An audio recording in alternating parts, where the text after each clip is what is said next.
mid ka mid ah beelaha dega gobolada galbeedka Soomaaliland gaar ahaan magaalada Boorame xarunta gobolka Awdal ayaa munaasabad ballaaran oo lagu qabtay hotel Haldoor ee gudaha magaalada Boorame waxay shaaciyeen in codkooda iyo xuduudoodaba ay la garab taagan yihiin xisbul xaakimka kulmiye iyagoona taageero u muujiyay musharaxiinta madaxweyne iyo ku-xigeenka xisbul xaakimka kulmiye ee Cabdiraxmaan Cabdilaahi Ismaaciil Saylici iyo Muuse Biixi Cabdi oo qabsanay inaan xisbiga talada haya ee kulmiye xoogayga iyo xuduudayadaba ka muuqdo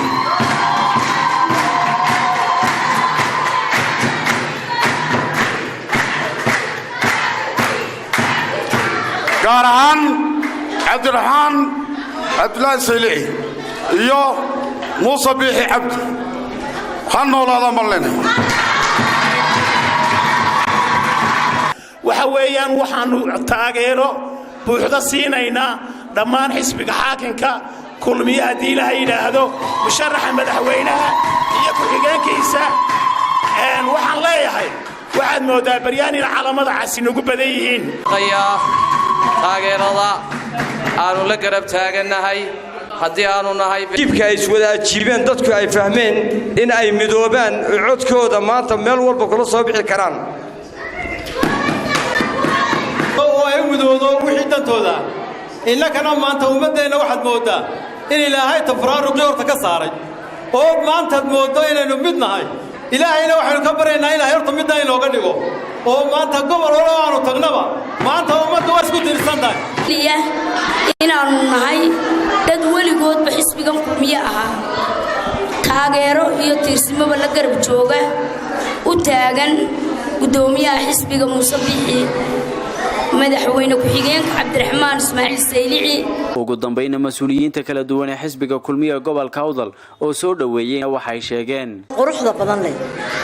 qofna been ka sheegi kari maayo wax qabadka dawladda laamaha dawladda haweenka waxa inaga siiyeen wax mug iyo miisaan bale imikana waxaynu ka rabnaa inaynu ka helno qaybaha ugu fiican ee quruxda badan leh ardaydeena jaamacada ka qalin jabisay haweenkeena kale weeylasaan xisbiga kulmiye inay murashixintooda soo saaraan aad iyo aad baad ugu mahadsantihiin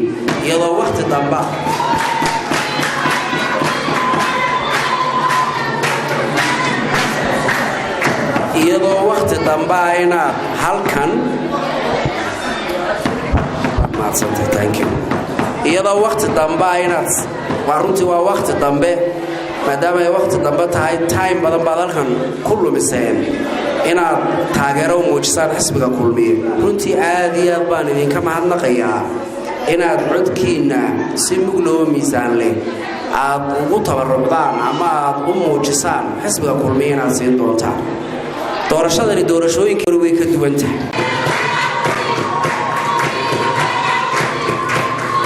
maaha arrinkanu maanta idinku nimid inuu yahay inaanu codun idinka doonayno waxbaanu idin sii gashanay waxbaanu idin gashan doonaa